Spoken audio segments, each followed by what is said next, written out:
விழி போல எண்ணி நம் மொழி காக்க வேண்டும். தவறான பேருக்கு நேர் வழிகாட்ட வேண்டும்.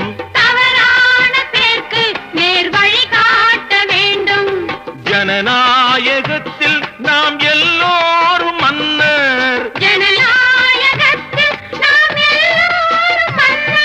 தென்னாட்டு காந்தி அந்நாளில் சொன்னார். தென்னாட்டு காந்தி அந்நாளில் சொன்னார். நல்ல பேரை வாங்க வேண்டும் பிள்ளைகளே. நம் நாடு என்னும் தோட்டத்திலே நாளை மலரும் முல்லைகளே. நல்ல பேரை வாங்க